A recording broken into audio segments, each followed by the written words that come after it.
Hi, so Walter and I think that everybody did a pretty good job this week getting oriented to the online course. In looking at your posts and reading some of the discussions, we would probably give you a few pointers perhaps in this video, and then I'm going to actually make a screencast here and demonstrate a couple of things that will help you. One of the things is that in some cases, perhaps a larger size print would make your discussions easier to read by other people and by me. And we would appreciate that. And you can change the font size on your control bar in your submission pane. Okay. And, okay. So then the other thing is I'm going to show you how you can make your links actually work as a part of your APA citations if you're citing from a website. Then at the end of the citation, it says retrieved from http://www and everything else that goes along with a URL. A URL itself, however, is not. Oh, okay, shut up. I thought, anyway, a URL itself is not an APA citation. And so you can use some citation machine or that EasyBib, which is a real good site also to get templates to make APA citations. Okay, let me talk. And so forth.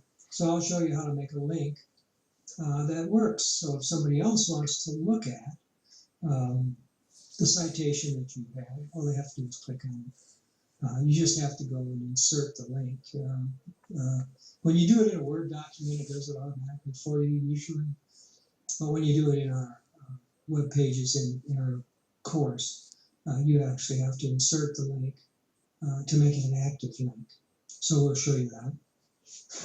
And then generally, I think you've done a pretty good job. I'm real happy with it. I'm going to post either on the discussion that I send you or in the course resources page in the student lounge a series of links that will help some of you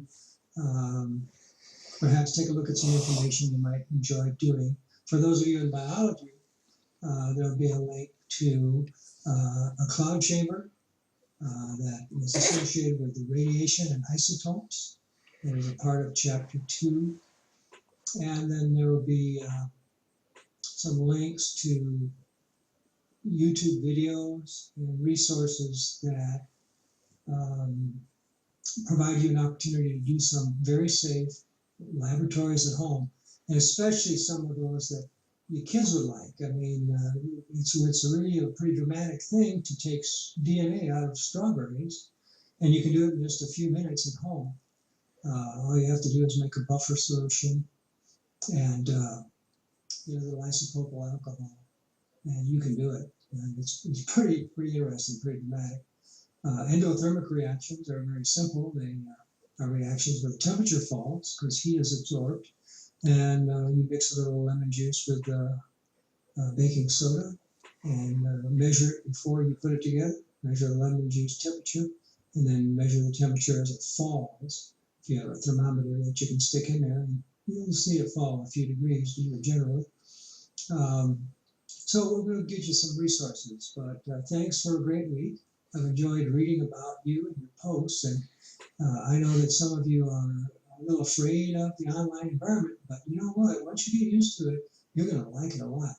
And by the end of this course, probably by midterm, I would consider that you will be online veterans if you can keep up, which most of you should be able to do. Just don't wait till Sunday night for everything, because I can't help 100 people at one time.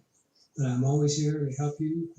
Every time you need help, I'll get back to you as soon as I possibly can. If you post a question or send me an email, and then you have my phone number too. So, great first week. Have a great second week. Whether you're in neuroscience or in biology, it's going to be a lot of fun, I think, and you'll have a lot of fun learning about some fascinating things to do. Okay, Talk to you later. Okay, so let's take a look at the submission page when you create a thread or send something in, either way, whether you're sending in a lab or adding a discussion. This is a YouTube video link that, or a URL that I put here. And I want to show you, if your print is, or font is small, you can increase your font right here. And it'll get bigger and be easier to read. The other thing you can do is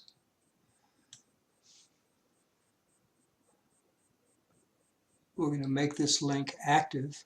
I've already got it in my clipboard. We're going to click on this little world here, and we're simply going to paste that URL here, hit submit, and now we got an active link that works. Now we can link right to it. So you can highlight that part of your APA citation, copy it, and then paste it into the box that comes up. Oops, you have to select the text first. Paste it into the box that comes up, and that's how you would make an active link, so that it'll be convenient for everybody to check out and read the sources that you've used to construct your discussion site. Okay, and then the other thing I was going to do is I'm going to post a Word document, or maybe I'll make it into a PDF, I don't know. There are several links here. Carbon-14 dating. There's a little video I made to explain how that works. It's in your text in both earth science and in biology, but this explanation might help you to read the graphics more easily and understand it better. There's also a pretty dramatic demonstration of all the cosmic radiation and radioactivity that's around us at all times from this cloud chamber in Berlin. So I'd definitely look at that. And then there's a very simple lab you can do at home with strawberries, and you can Q-tip, strawberries, some soap that you use to wash dishes, and a little salt in water to make a buffer solution. And this video shows you how to do it. But the buffer solution is just some soap and a tablespoon of salt in water. I usually use a half-gallon container, but you could use a quart milk bottle, and put about a fourth of a cup of dish soap in there with a tablespoon of salt, and you'll have a buffer solution. And then other than that, isopropyl alcohol and a cotton swab or Q-tips. pH lab with red cabbage juice. You just boil the red cabbage juice, put it in clear plastic cups so that you see the purple color, and as you add household items, those that are acid like Coke and vinegar and lemon juice will turn the purple juice red, and those that are basic like lye or sodium hydroxide, which is an oven cleaner, or ammonia, will turn it greenish. Very green for the ones that are very basic. And then there's an endothermic reaction where you simply mix baking soda and lemon juice, take the temperature before, and you'll see it bubble up some, and then it'll capture energy, and it'll lose temperature because it's capturing energy and storing it in sodium citrate, which is the end product of the reaction between baking soda and citric acid, which is in the lemon juice. And then there's a video here, a nice cute little video, your kids will love it, on acids and bases.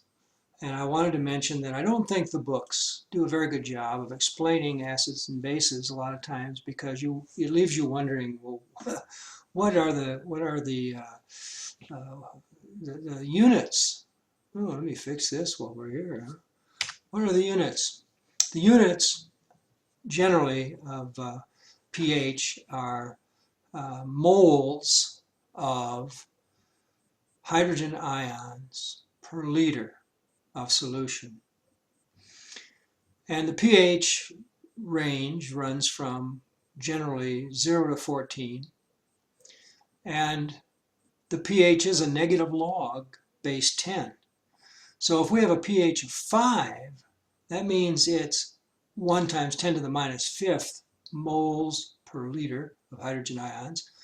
But that's expressed longhand as 0.00005 moles per liter.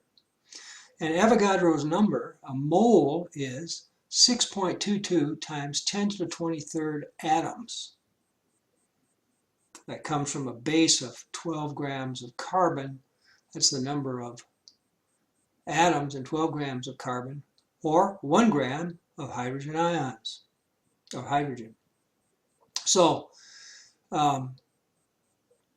in the reaction, if we have a pH of 5, which is minus 5, then we have 0.00005 times 6.22 times 10 to the 23.